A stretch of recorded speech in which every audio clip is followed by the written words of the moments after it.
with portability and stealth in mind. Aiming to deliver an affordable, efficient and straightforward experience for the consumer, Boundless offers an alternative to the traditional joint or water pipe. Enjoy the taste, smells and effects of cannabis at lower vaporization temperatures with Boundless Technology products. Use coupon code SAVAGE for 10% off all Boundless Technology products at bndlstech.com. Follow Boundless on all social media at bndlstech. And if you want to show your support for the podcast, head to patreon.com/Savage Snowflake to donate as little as $1 a month. Alright, savages, let's get to it!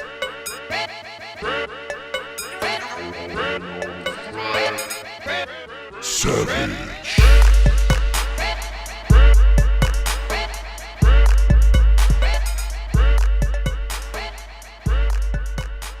What's going on, savages? Welcome to another episode of the Savage Snowflake podcast. Are you mocking me before we've even started? Because I'm putting on presenter voice. Because I'm sassy. She's sassy. We've already had an argument off camera. We haven't even started. My guest today is actress and comedian Krista Allen. How are you? I'm doing really good. Yeah? Yeah. A fountain of positivity. I've been having a really fun time listening to you talk and get frustrated. You're hangry. Let's see, what else do I know about you? You're not a big fan of YouTubers. No, I mean, YouTubers, gamer YouTubers. Not true. Again, not true. You're putting words in my mouth. Wait a second. YouTuber people that are vacuous. What is that? I wanted to get into it. I mean, it's exactly what it sounds like. Personalities on YouTube, but influencers there was who the are blanket vacuous. statement. So I was telling him about a friend of mine. I was like, you need to look it up. And his entire energy changed. Yeah. And I was like, what is wrong? And you were like, you know what? I'm hangry. And when I see people like this, and there's a bunch of girls that are in the the YouTubers or the gamer stuff. Got nothing to do with gender. It's got nothing to do with women in that space. It's got to do with a particular type of influencer or creator that does very simplistic two-dimensional content and uses it as some kind of clickbait process to get children to look at their content so they can sell them products that are often dog shit. Oh, see, I'm just not in that. I'm not in the gaming world, so I don't know. So I have a very unique and subjective viewpoint that's based on. But with clickbait, what is clickbait exactly? Clickbait is like either a guy making a video that's like, check out this crazy like Facebook near-death stuff experience, and then you watch the video and it's not. He fell off out of a tree. Or it's a girl pushing her breast together and going, hey, oh my God, you know the time we first I love gaming, but it's like, no, you don't. You're and that's selling what sex Logan to children. Paul does? Logan Paul goes into foreign countries and insults the local culture, goes into a forest called Suicide Forest and films people that have hung themselves because he's an utter cunt. Oh my God, that's terrible. And people someone do like that? Alinity is the latter example of someone who's selling sexuality to teenagers or children. Oh, I didn't know any of this. And then she'll copyright other YouTubers' content when they call her out on what's going on, and she'll copy strike them to make money. She'll use a copyright infringement copy strike on YouTube, which is a broken algorithm at the moment. So why anyone doesn't YouTube fix that? Because they don't want to. Because they get money? It's a business, because it's a business that's driven by advertising. They don't give a fuck about content creators. Oh, really? Not really. No. I don't know. I got it. They only want to push certain types of content on YouTube. It's kind of hit a point now where I think more and more people are trying to find other platforms for themselves to share their content, especially comedians like us, or creators or actors. Have you ever done Patreon before? Yeah, I got a Patreon, yeah. I was just thinking about doing it. I'm restarting my podcast. I have a podcast called I'm Fine with Krista Allen, and I haven't been doing it. I haven't done it in, oh my God, it was doing so well. And then... why'd you stop? I stopped because I went through a breakup, and I... kind of with the podcasts went through a breakup of basically a lot of stuff like the well, I did actually see this on your Wikipedia. It's all like your personal life is quite documented on your Wikipedia page. I don't even know if most of that it says that I graduated from University of Texas, I think too, and I did not. Don't list I think anybody can add stuff on Wikipedia, which is another thing that is so weird. Sure. Because you read stuff about people and you're like, oh, I went to University of Texas too, and they're like, no. That didn't happen. Where did you go to university? I didn't go to university. Oh, okay. I didn't. Did you ever study anywhere in Texas, like even high school? I lived in Texas. So maybe they meant a high school or something. No, it was very specific. It said I was a kindergarten teacher. I studied education. Like it was, no. You know what else it says? It says that this is the big one.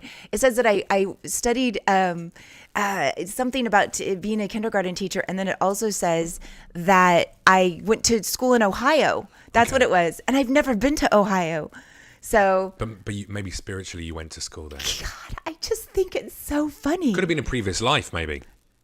You know what? It could be, okay, there's like alternate universe. Maybe there's the super successful Happy Me in Ohio. Yeah. Who's a kindergarten happily teacher. Married. She never got into the business. She's just teaching, inspiring young minds. Yeah. She's happy. Not only is she a teacher to children, but she's also a meditation teacher, a yoga teacher.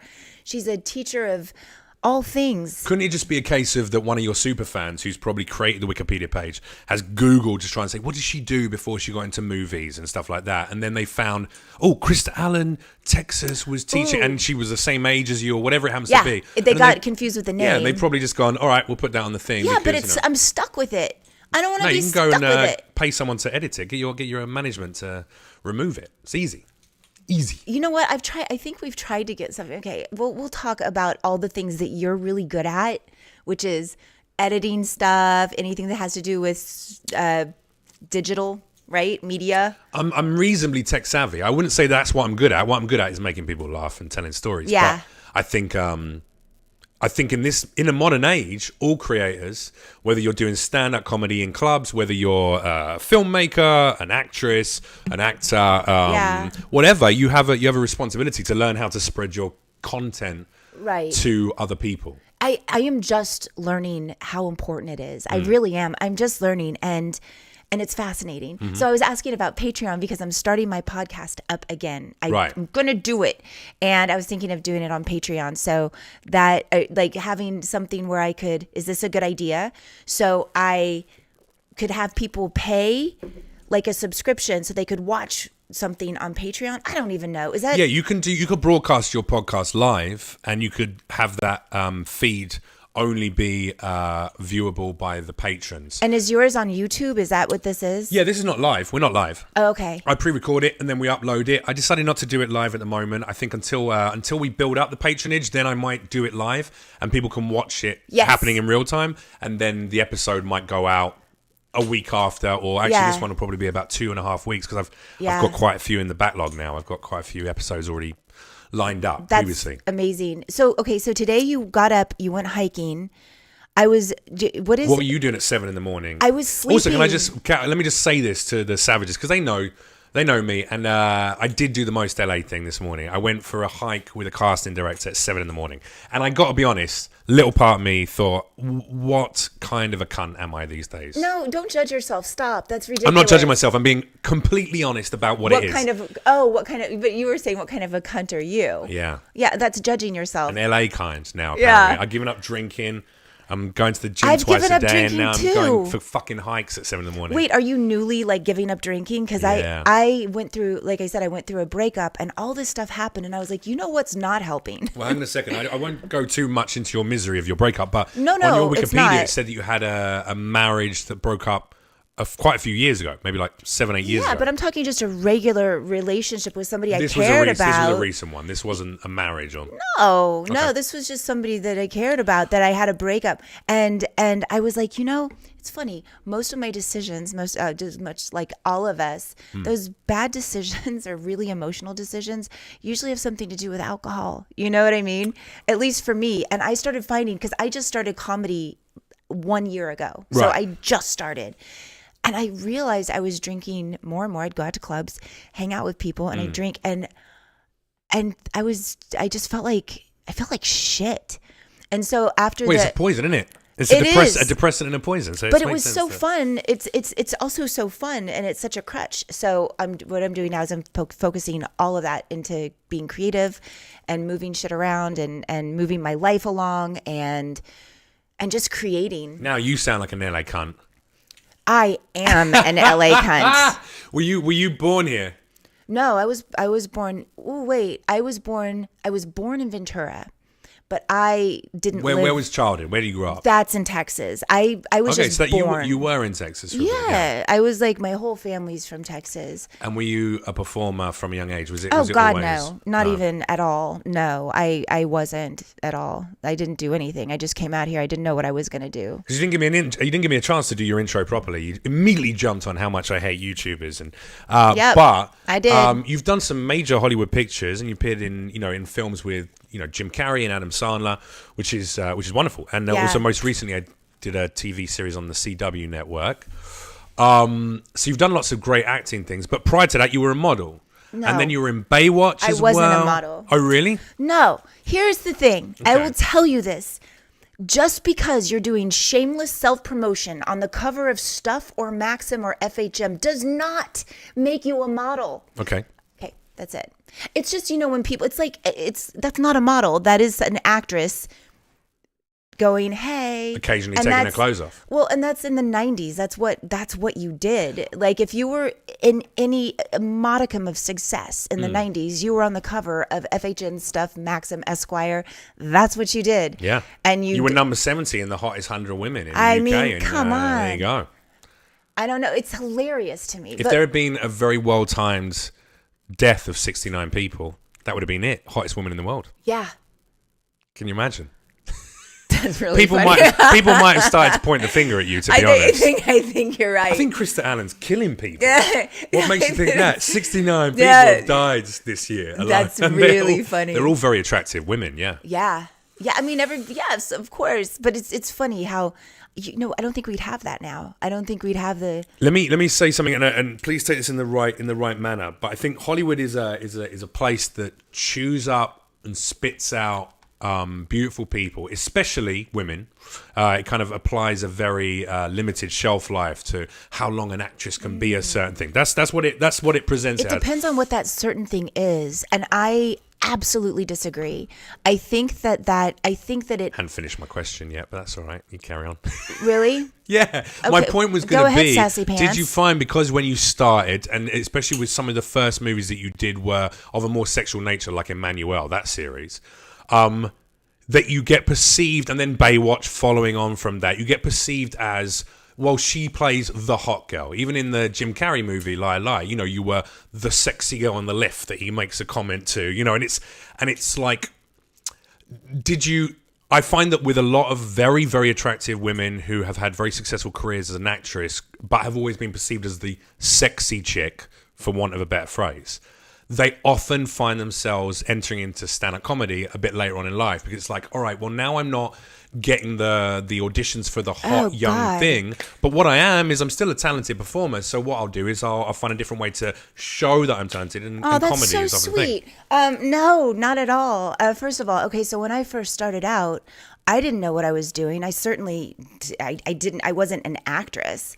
So the stuff that I was doing, I never took an acting class. I just got here and started doing stuff. Yeah. So of course there's that. And in the early 90s, there was a very blanketed, chauvinistic kind of viewpoint of women. I think it still exists today, doesn't it? Of course it does. But that's why you jumped down my throat thinking I was a woman hater at the start of this. But there's, well, but with certain things that are said, it's very interesting when there's a strong male energy. Yeah. And the way that you speak and the words that you say, they come across a little bit chauvinistic. Now, hang on a second. Is that because I'm chauvinistic and that's how it's coming across? Or is that because current social climate makes you more assuming that everyone who makes a comment... When I say I hate two-dimensional vacuous YouTubers, you went, why do you hate these girls? I said, whoa, it's not about girls. That's not how that it's about an industry. But that's not how that conversation happened. I was showing you my friend Michelle, and I was also talking about my friend Rylea, and you said people, whatever it was, I said context, YouTuber content like that. It's a YouTube red show. Right, but the context was in two women that I was telling you about, asking if you knew them. It could have been two men. I would have said the same thing. Okay, but the way that you said it was not clear. Did I say, look at these bitches? What the fuck are they doing? Nope. Having a show. No. You said vacuous when I see girls or I No, see... never said girls. Never said girls. I never mentioned gender. See, this is the thing. I think it's an interesting conversation to have. I think you, whatever it was implied. So whether or not you said it or not, makes a huge difference to the context of the comment. Actually, whether you said what you said wasn't clear. So maybe try to be more clear if you're talking about male it. and female YouTubers who are two-dimensional don't interest me in the slightest, and I hate that kind of content. Yes. Is that all right? But if I don't think we have to do that. I think we've hit a crazy place in life now. But if my friend is like, I'm just going back to it. If my friend is on the screen and you're like, oh, she does this, oh, she does that, and I'm like, whoa, it wasn't like you're like, oh, I don't know, and there was that energy, and I was like, what happened? You're like, you know what? And then you told me. I think we've hit a crazy place in life now where, look, Ricky Gervais just did a post on Twitter today about the fact that he says, he goes, I've always been a traditional liberal lefty snowflake. This podcast is called Savage Snowflake. Today he posted a photo of himself popping champagne paintballs, and he said, because I make one comment about freedom, or because I've been also championing the freedom of speech, suddenly I'm an alt-right. I'm pigeonholed into an alt-right bracket when I'm clearly not that. Stupid. No, but this is what I think. Look, it even permeates initial meetings of two people, and because you're a woman and I'm a man and we're both in this town, if I make comments, people will always go, big white straight dude, probably shitting on her because she's a woman. No, I'm shitting on it because it's the context of the content. YouTube Red predominantly makes terrible stuff and only supports a certain type of content creator. Right. Clickbait, aimed at 12-year-olds. Which I don't know anything about any of that stuff. Which I have like years of depth of knowledge of. So. But like, and so since I don't know anything about it, I'm just proud of my friend for whatever she's doing. Which is wonderful. Hey, I also said I'm sure she's great if she's your friend. I literally said that. Yeah. Didn't shit on her. Said I don't like that kind of content, or I'm always wary of anything that the particular. I know. Well, we might as well mention it. It's your friend Michelle Morrow, who's a content creator on YouTube. She's a YouTuber and a gaming personality. Does some esports hosting, as we just read on her Wikipedia, which I bothered to look at rather than just dismiss her. I wanted to see what she's done. Right. And I said I think I know her. I think she might do a D&D thing, and you mentioned Dan Harmon, but then it was a YouTube Red content, and the trailer for it immediately within 12 seconds of the trailer, you were like, it makes a joke about gamer guys going, oh no, actually I only have a really average penis. It's a comedy. And I hate this childish perception of all gamers that we are 12-year-old boys with little dicks. It's like, it's not, that in itself is an incredibly sexist and backwards outlook to have. So to see that in the trailer within the first 12 seconds, it's really frustrating. That's what. Yeah, so that's when you said you were hangry, and I was like, you have to eat something before we start. Well, I was making an excuse for why I was annoyed by it because we got off on the wrong foot, and I was like, well, I'd rather blame it on something simplistic. Now it all makes sense. That absolutely makes sense. If there was something like that and it was like going against something that I felt strongly about or that have been pigeonholed in, I would probably feel the same way. So I totally get what you're saying. All women who've ever appeared naked in a movie must be whores. Not true, but if someone said that, you'd be like, oh, that's not true. And whoever made that content is probably reducing it down to very two-dimensional, vacuous that shit. Is a true statement. So let's... Really? Come on, I'm joking. Oscar winners. They've all got their bobs out at some point, haven't they? But going back to your initial question that I started answering, it's the same thing that you were saying, and I think I understood your question before. I didn't like before you had to explain as much. But what I was saying is, fucking, we hate each other, don't we? Carry on. It's all right. No, it's funny. This is the most confrontational start to a podcast I've ever had with someone. Do you feel like this is confrontational? Yeah, I think it's interesting though. I think it's interesting, and I think it might be amusing down the line. Wait, why do you think it's confrontational? Because I mean, we're both sitting here like basic bitches with our Starbucks. I brought you a chai latte. No, it was very kind of you. I offered to pay for it as well, and you refused my money. But I think it's amusing that we're sitting. It's a funny situation that we're both sitting here opposite going, well, I thought this. Yeah, well, I thought that. Okay, well, I misunderstood you. Well, I misunderstood you. As we sip on our thing. If we had tiny dogs in handbags, perfect. I was going to bring that back around with your going on a hike early this morning with your casting director, and I was going to bring up now you're drinking the chai latte, but I don't feel confrontational at all. I just feel like we're clearing something up. Is that? Well, maybe I just read situations differently. I feel like, there's definitely a little testy. I think there was a little confrontation. Yeah, 100%. I think it's finding clarity, like being clear on something, because I think you're fucking rad. I think you're awesome. You don't know me. I could be a piece of shit.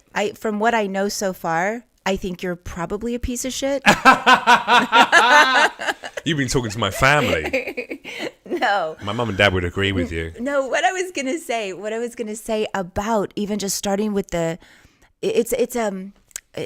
it's a stereotype, right? So it's like if a woman, like I think that's it. It's like you were saying, well, sexy girls, when they can't get sexy girl roles anymore, they go do stand up because they're not doing that. No, I posed a question. I said, is that a natural progression? If a woman is an attractive young actress, and I said that this industry loves to chew up and throw out beautiful women regularly. And what did I say? You said that doesn't happen, but I didn't say it didn't happen. What I said is I don't agree with you. Okay, so tell me why you don't. Tell me that it's different.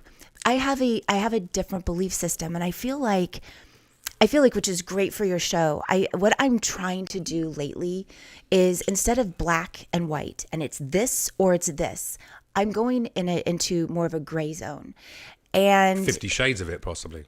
Yes, but I'm not. I'm going in the middle, because I think if you're too far to one side, just like you were saying, like Ricky Gervais posted that thing, or the way that you feel about whatever it is, I feel if you have a strong belief and there is nothing that can change your mind from that, that's just what you're going to experience in life, and you're just going to keep getting more annoyed at those things. Is that what you think I have? No, I'm not talking about you. Okay. I say anybody with sure. anything. No, I was just clarifying. You wanted to clarify. So you look at, and so you look at like even like Republicans and liberals and all of this, right? All the way to the right. And they're like, they don't want, they have all of these things that they believe in, and liberals have all these, and the assholes are on the farthest side, I think. Sure, yeah. Right? I talk about this in my stand-up. I mean, I'm a democratic, left-leaning, politically minded individual, me but I also too. don't think that everyone on the right is an arsehole. And I think the biggest arseholes are the neo-Nazis and the Antifa, fighting and not allowing each other to have a debate or a conversation about why they disagree, But I feel that's idiocy, that's stupidity of the mob, and that's always going to exist, because ostensibly 80 to 90% of people on this planet are fucking idiots. Well, and except my viewers. And that again, look, it's interesting, because you know what I think what it is? I think I'm just I'm on a different. I'm trying to think differently. Not trying, I am thinking differently. So even with my friends who are in the, doing stuff with the feminist movement, or, anything, racism, anything, that they're fighting for these things.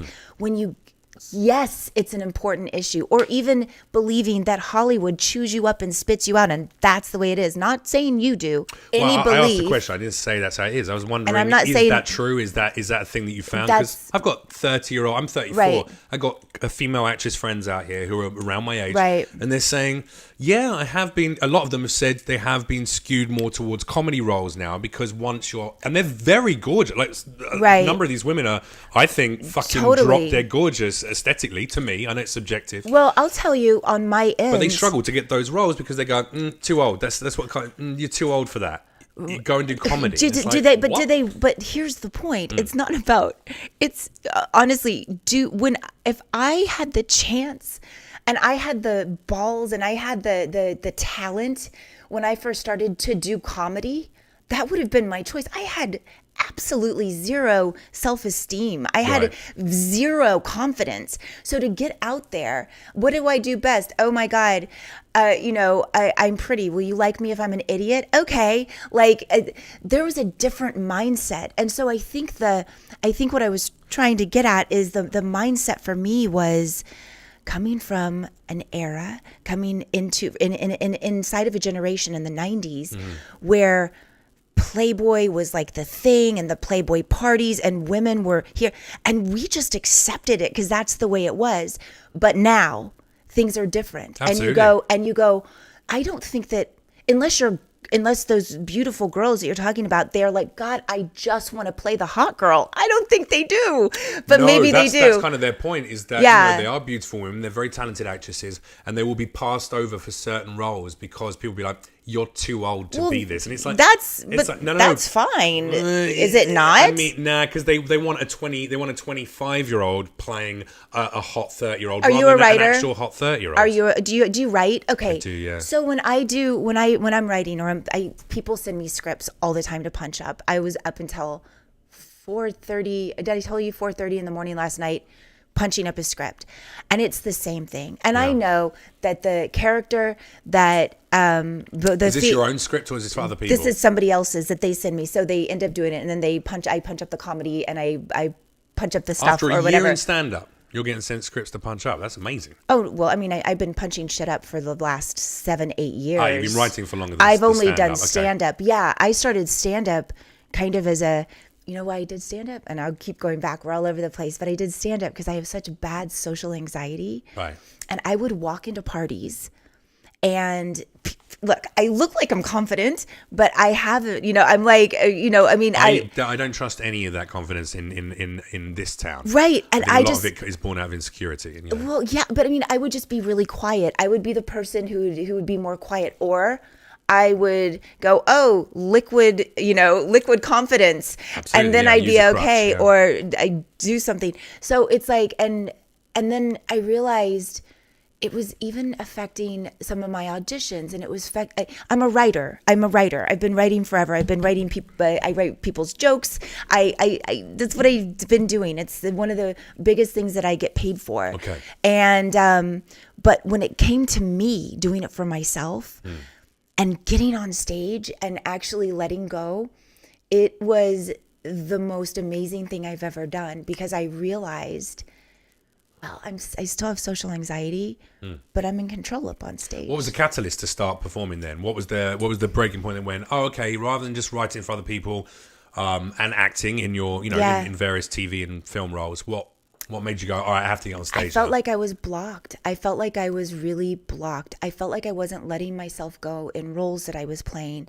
So it was you who brought yourself into comedy. It wasn't a friend saying you should really do this on stage, or my friend John Lovitz, who has been like my brother for 24 years since I've moved to Los Angeles. Yeah. He's like my big brother.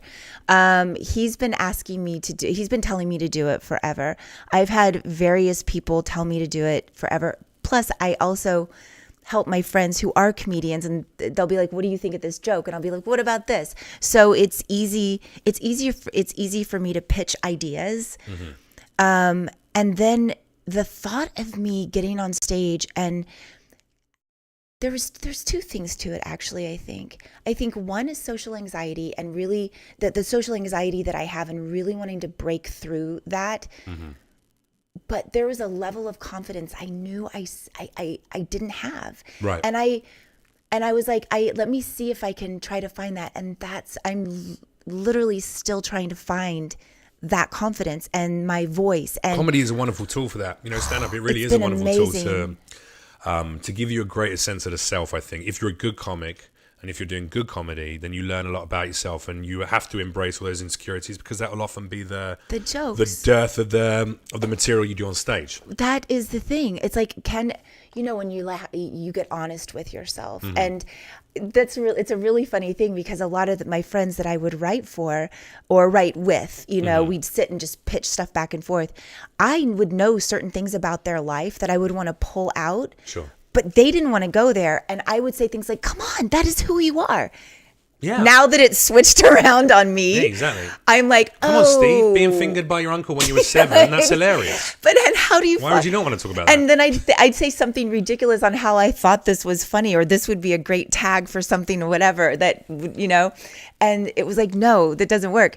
And it's the same thing, because I'm getting that now from those same people. About yourself and about me, and learning that it's really about, like, getting to know yourself, getting to love yourself, getting to learn who you are, getting to love who you are, all of those things. See, I disagree.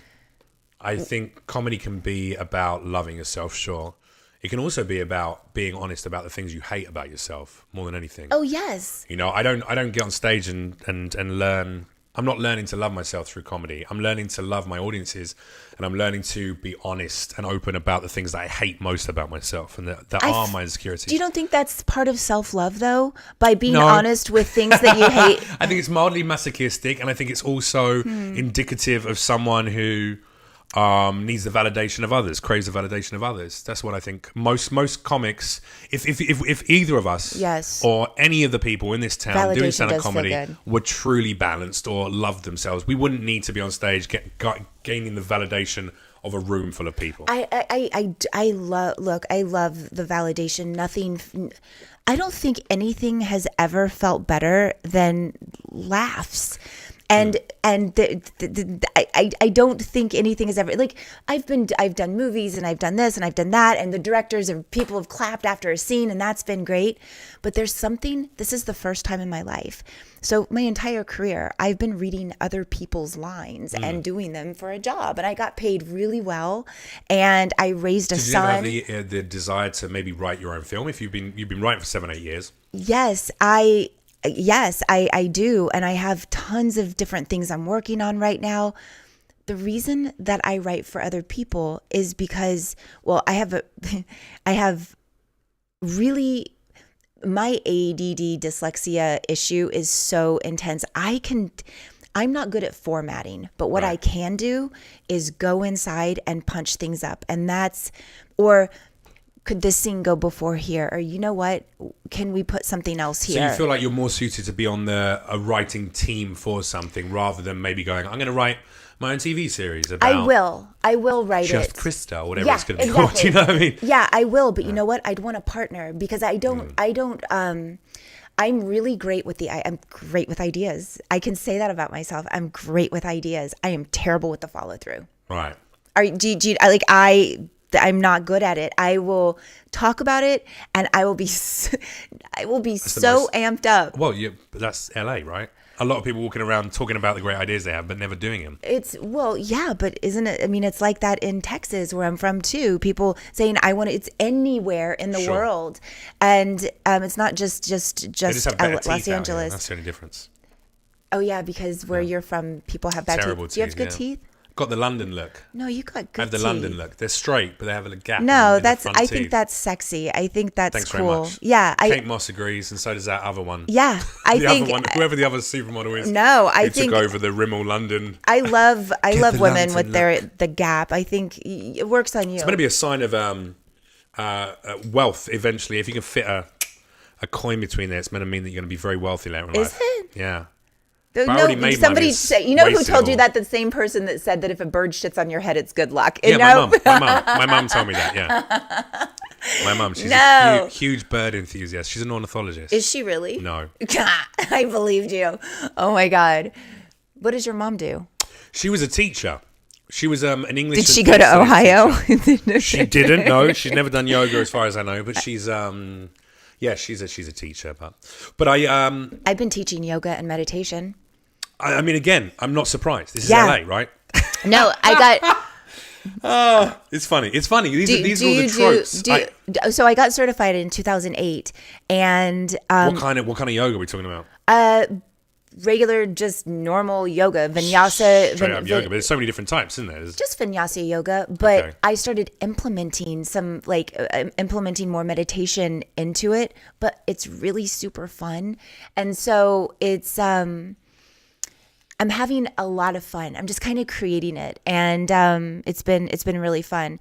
It's funny that you laugh so hard that I said I teach yoga and meditation. Do you think that because I'm in Los Angeles? No, I'm laughing because of if I had to write a hit list of identifiable tropes for an actor or in Hollywood, right? You're hitting them all.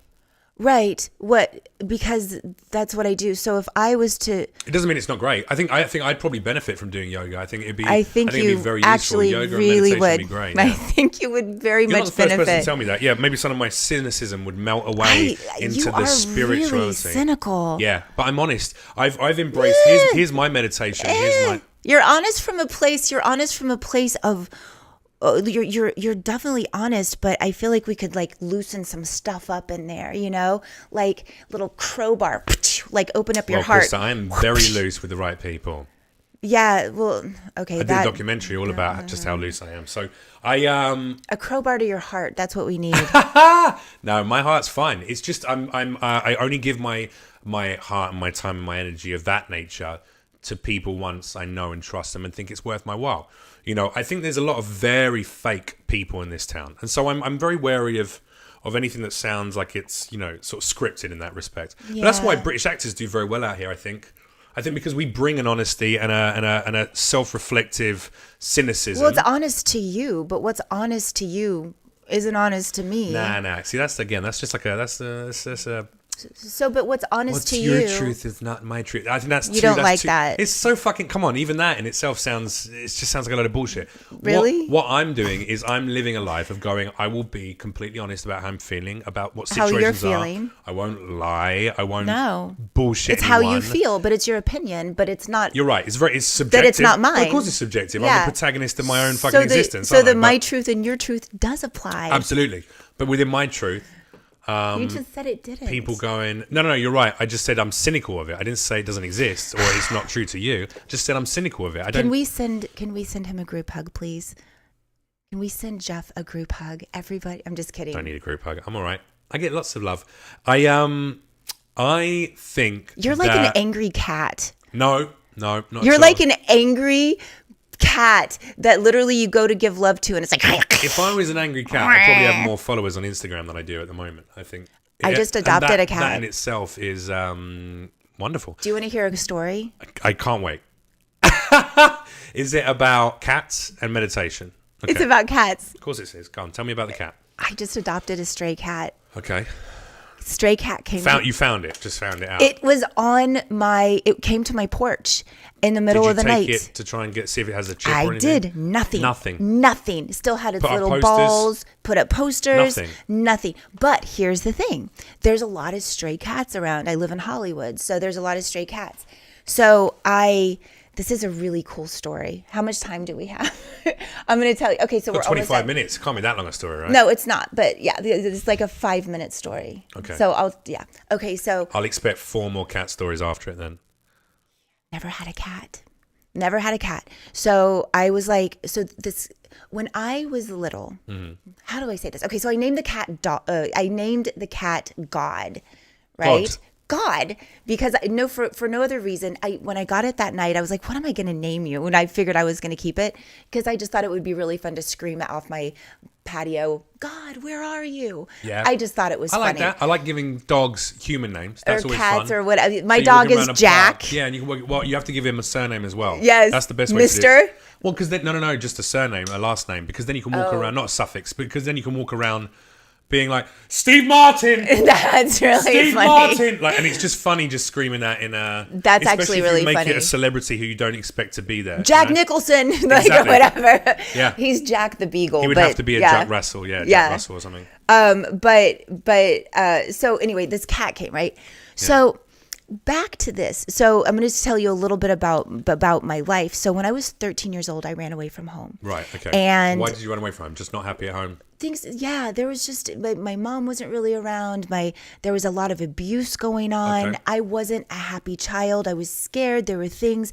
I thought I was going to be much better out on the streets. Escapism. You were trying to escape the shitty situation. I left. And so when I was 13 years old, I was on the streets and I met this woman who basically saved me.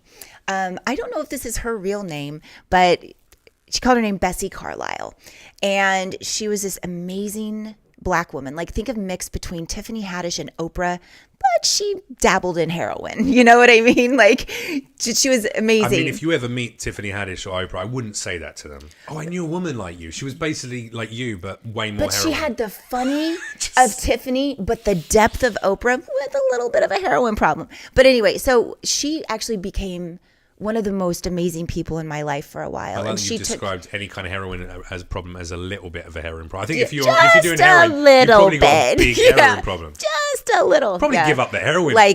You'll see with the story that it was obviously not a little one. So anyway, we stayed in like alleys sometimes and she would take care of me. And anyway, so we ended up living on the streets at this point? Yes, we went. Yes, 13 years of age. At 13. So that's scary. she ended up taking me to a shelter. Right. And she was like, we have to, things were uncomfortable for a while. And we went to a shelter. So I woke up the next day and she was gone.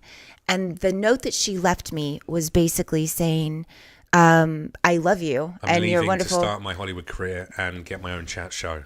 Close. She said, I love you, but I need to get out there and do drugs. And I'm not doing okay trying to be sober. Okay.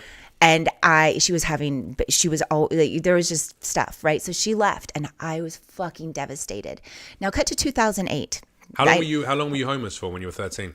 On and off. I would end up living with people, but I want to finish this story so I don't ADD out. But on and off, I never really went back home. I stayed with my grandmother. I tried to find my dad. Were you living rough on the streets No, outside? not the whole time, just at the beginning, okay. And then I'd find friends. But I'm going to get back to my story. So 2008, Facebook comes around. Don't open your eyes like that, like you're scared. I'm just trying to stay on track. No, I'm not scared. I think that's probably going to end up being one of the most interesting parts of the story is hearing about what it's like to live on the streets. I'm glad that you think so. Now listen to my story. So 2008, I promise you're going to go, whoa. Yeah. And if you don't, I know that your listeners will. You're like Whitney Cummings, but with a little bit of heroin. That's what I imagine Whitney would be like, with a tiny little. Just a little bit. Just a little, not shooting up, just a little. Just smoke. Smoking a little heroin. So 2008, Facebook comes in. I would be much more mellow. Let's go with meth. Okay. 2008, Facebook comes along. I get a message from Bessie, but it's under a different name. And she's like, it's Bessie. She said that she's sober, all this stuff. I was like, holy shit. I was going to call her. Never heard from her again. Now, this is why I talked about the cat. Hang on a second. You were going to call her. Yeah, but we never ended up talking. She never responded. Oh, you messaged back and said, hey, what's your number? Let me reach out. And she didn't get. Okay. Nothing was ever there. So cut to, I had this cat that came to my door. God, yeah. That I named God. I was telling all my friends about God, and God brought a dead bird that day too, which was disgusting. And he often does that. Actually, if you look in which passage is it? I think it's Paul 14, verse 7. And he said unto them, thou shalt have a dead bird. And this bird shall oh my God, that's really funny. Devoid of its mortal coil. Well, he brought a dead bird, and I was like, so saith unto you, the almighty furry one. So meow. I'm paraphrasing, obviously. Sorry, Christian listeners. That's okay. Why are you even watching this or listening to it if you're Christian? Yeah, exactly. That's a really good point. So God's forsaken you if you're listening to this podcast. Yes, and not my cat. So I'm telling all my friends about this. I'm on a hike with my friend Quincy, who's another stand-up, and I'm like, this is what happened. This cat. Quincy That night, Quincy Allen Quincy. She's a female, but I call her Quincy. I just know a male comedian called Quincy. So I said she. So we went to. I would never call your friend a she. How do you know? You can't assume pronouns this day and age. You might get in trouble for that. Maybe he identifies as a she. I don't know. Maybe. Got a beautiful big dick though. It's hard to. Because you like sucking it. You're like, oof. I mean, I don't like it, but But you have to sometimes. Got to pay the rent sometimes, right? So I'm hiking with Quincy, and I'm telling her this, and I have a show later that night. And she's like, I'll come and pick you up. And so, anyway, long story short, I get this message a couple of days before, but I hadn't been on Facebook. So I see it, and it's this woman reaching out to me Bessie, saying, again. No, it's somebody else. And she goes, I'd like to talk to you regarding Bessie Carlisle. And I was like, oh my fucking God, this is amazing. Happy New Year. I was like, I can't wait to talk to her. Here's my number. I'm getting in the car with Quincy.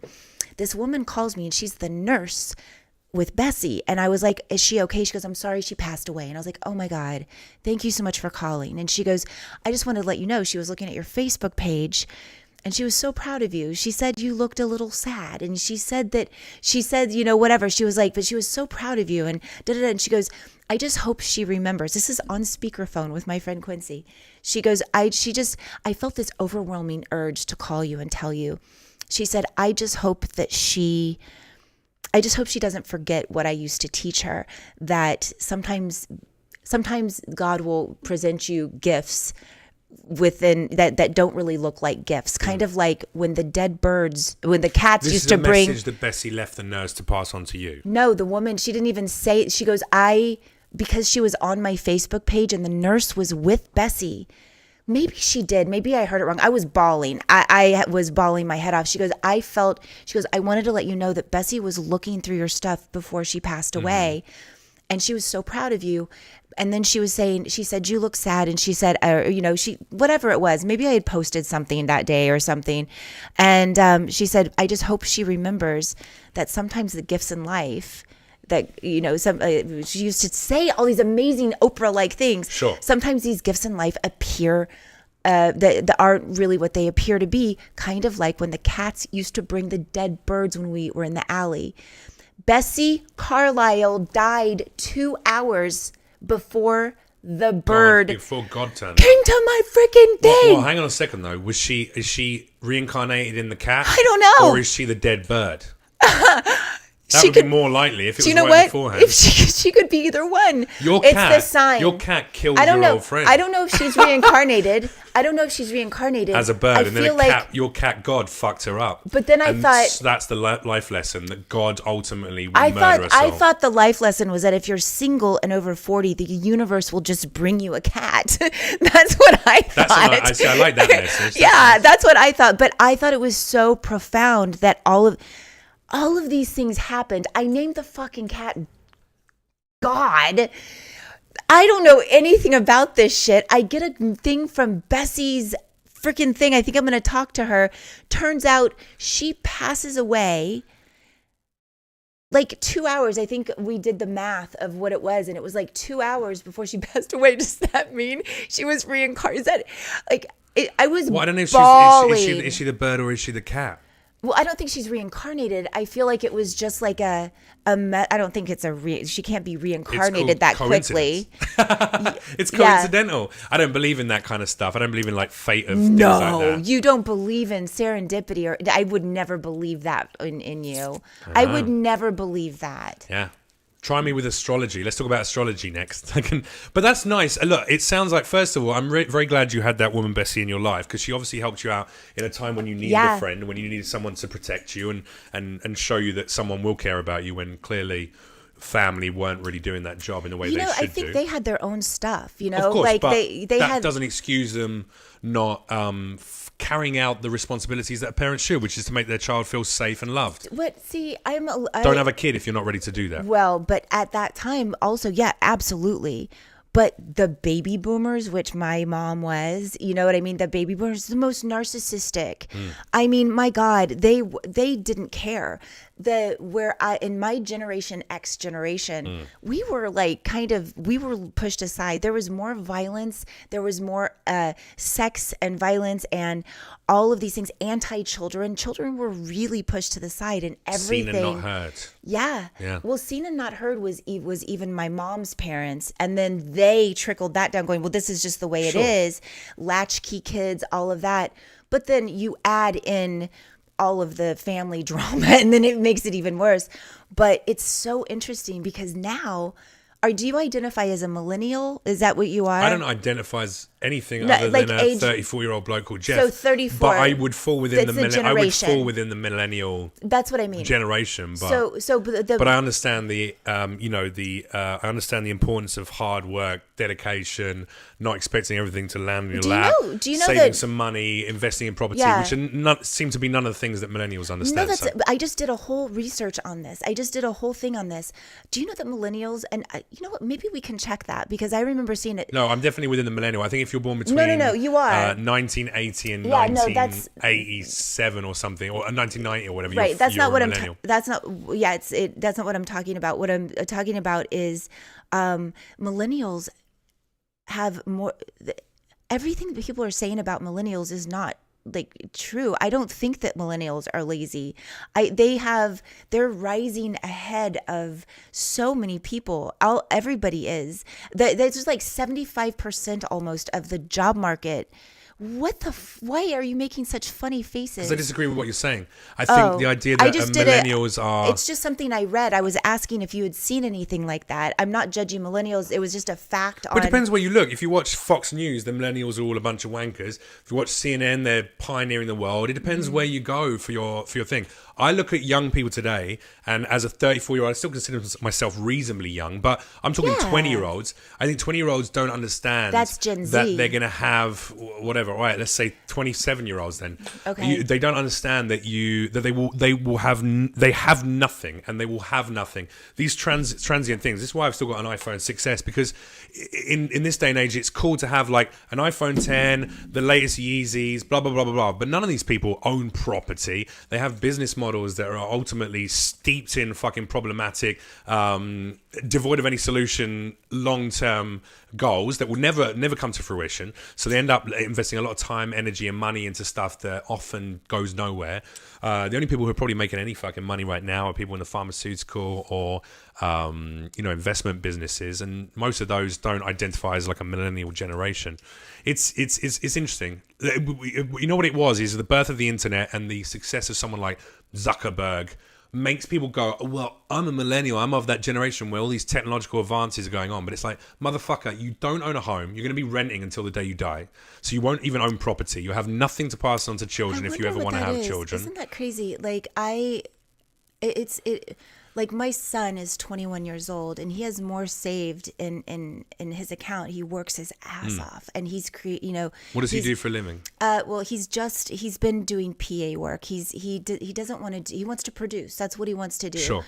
And he's been around it his whole life. So you and his father probably instilled in him the idea of. He didn't really have a dad, so I've been a single mom his whole life. So then you've instilled in him the sense of importance of keep a little nest egg just for the rainy days and blah, blah, blah, blah, blah. But here's the thing. He is so much smarter than I am on anything financial. When I started becoming successful, I mean, look, obviously I didn't have the greatest upbringing, and I didn't have people going, this is what you should do, or I didn't have it. But when I became successful, I hired everybody I was like, I need a business manager. I need an assistant. I was working on jobs all the time. So I got a nanny to travel with me so my son could be there, but I could still work. And I was just doing all of it, but I never took care of myself. And this is also the first time in my life. My son, he pays all his own bills. I just tried to give my son $1,000 the other day just because he's in between jobs right now. He sent it back. He was like, if I need it, I will ask you. Sure. And I was like, but for me, it's like wanting to give it, going, yeah, but. Well, yeah, it's a motherly instinct. That's nice. But it's also where he is in his head. He's like, no. Like, first of all, you're not doing that great right now. Yeah. In his head, he's like, if I need it, I know you're there. So the difference in what I've been able to do as a mom, which I didn't have, and which is pretty cool, I know that he knows I'm there. Yeah.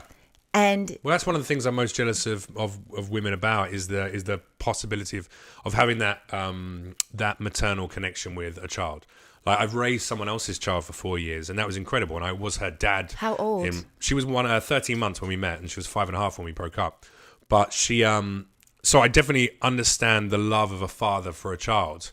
But there's, just physiologically, the way that a woman's body, mind, and soul changes when she has a child, right, is something that a man never gets to experience. I've had friends that I'm definitely jealous of that. Like, it seems like a wonderful experience. I've had some, but I don't know, because I think there's something about this too. Once the baby comes, I've had friends very much, even like you, even just as cynical,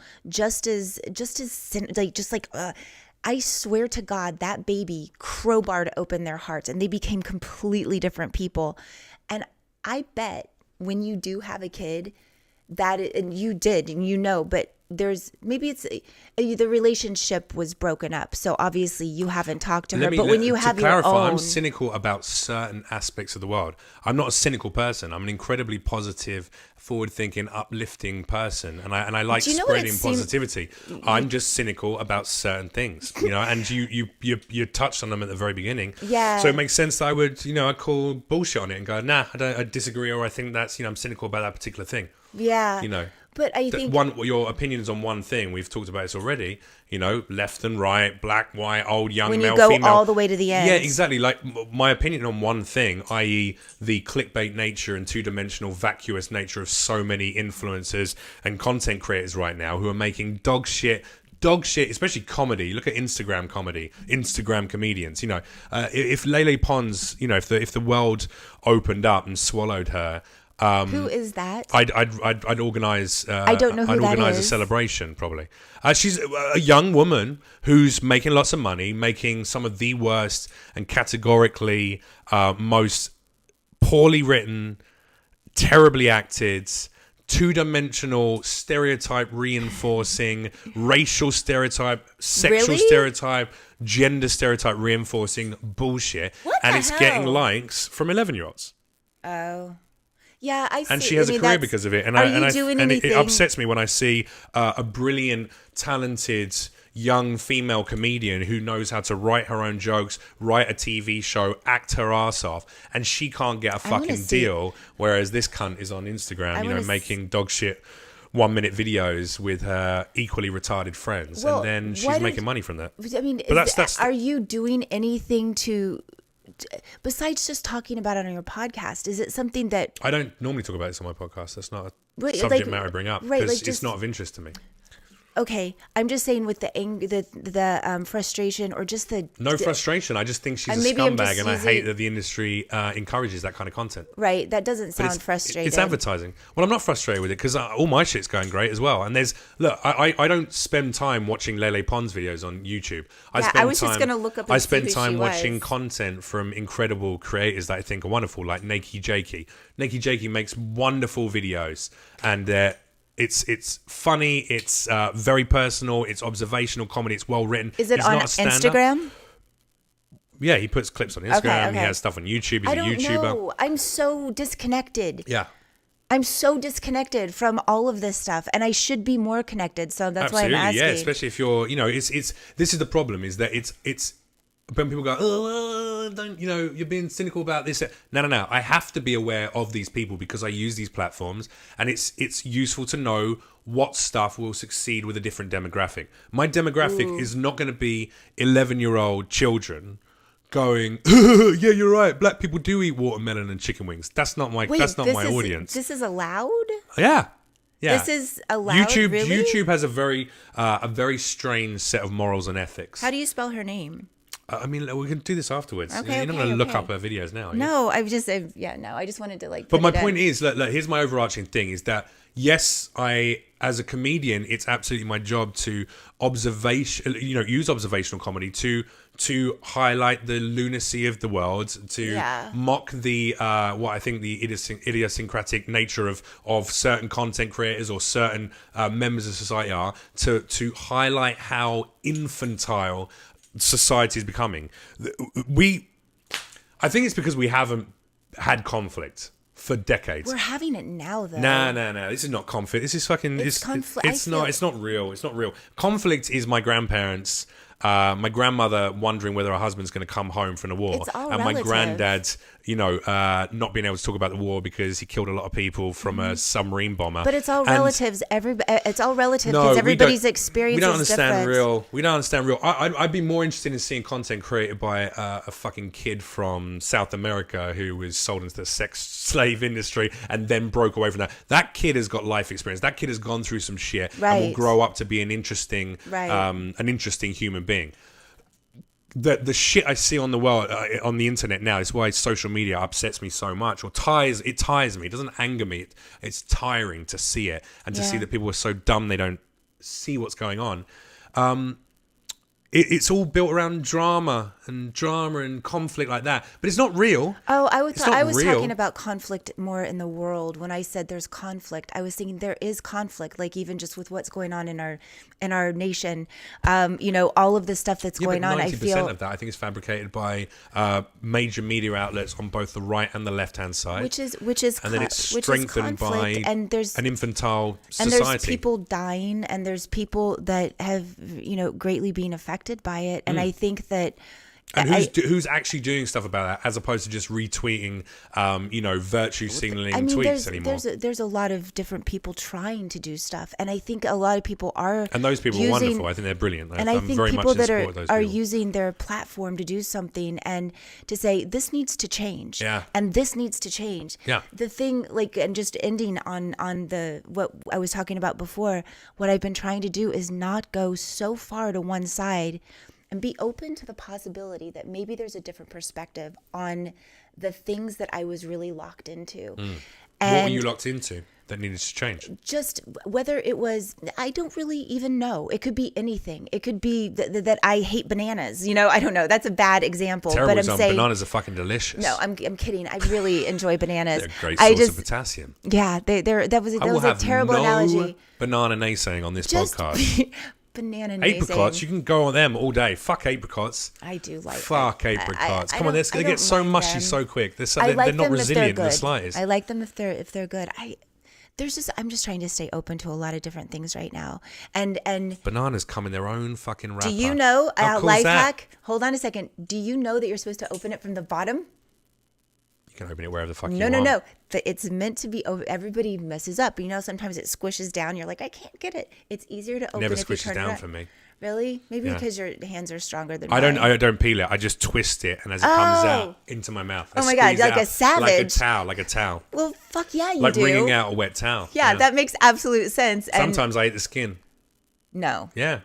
You're not going to put your rules on me, Krista Allen. Ew. Yeah, you can have my banana peels. Sometimes I don't even eat the banana. And sometimes you stare directly into someone's eyes while you eat the banana. Always. If I can make someone a man feel sexually uncomfortable whilst they eat a banana, I think that's always a step in the right direction, right? Yes. How do you like it? #bananas. Okay, this was fun. Yeah, all right, cool. Yeah. We're finishing right on the hour. Okay, so what's coming up? Tell me what's going on with you. Where can people check you out if they want to come and see you do live stand-up? I'm assuming you have a website with all your live dates. I don't. I just started. I didn't even know I was going to stay. You started a year ago. Get over that. Stop this. I just started bullshit. You said you've been writing comedy for 7-8 years. By now, you should have a fucking website. So where's your website with your live dates? No, I don't have a website. All right, get one. I started my first stand-up show was a year ago, but I've technically been doing it for 6 months. So, real, where I go, I'll do that show, and it's a couple of times a week or something. So I'm doing a lot of bar shows. I think if anybody wants to come and see me, Instagram, maybe they can find you. I was going to say if anybody wants to see me, go to Instagram. I'm Krista Allen XO. Krista Allen was taken. Krista. Yeah. Allen. Yes, XO. XO, because a kiss and a hug? Yeah, well, because Krista Allen was taken when I originally did it. So I just put in XO, and that's the same with Twitter. Yeah. There's somebody, Krista Allen, out there that's not me, but it has my picture. Matt O'Brien, last guest, he said the same thing. I like Matt O'Brien. Yeah, but there's a Matt O'Brien out there on Twitter who hasn't even posted a tweet yet. Nope, same. For years, since 2008. Shouldn't we be able to get that back? I mean, I think we tried at one point, and I don't know. They wanted us to pay for it and all this stuff. It's like, how much did they want you to pay? I don't remember. It was when I offer him like $150. At this point, I guess I could, but now it's fine. And everybody knows where to find me now. I'm not going to change it up. I guess I could. You should. Just to Krista Allen. Do it. I would love to. And you know what you should do is you should not change any of the content that's on that Twitter account or Instagram account. Just keep all of her photos and just keep posting as her. Just see how long it takes for her friends and family to realize. That'd be hilarious. Do you know what? I haven't looked at that in a while, and I wonder if this was years ago when Twitter maybe she's started, dead. Or Instagram. Maybe it's up for grabs.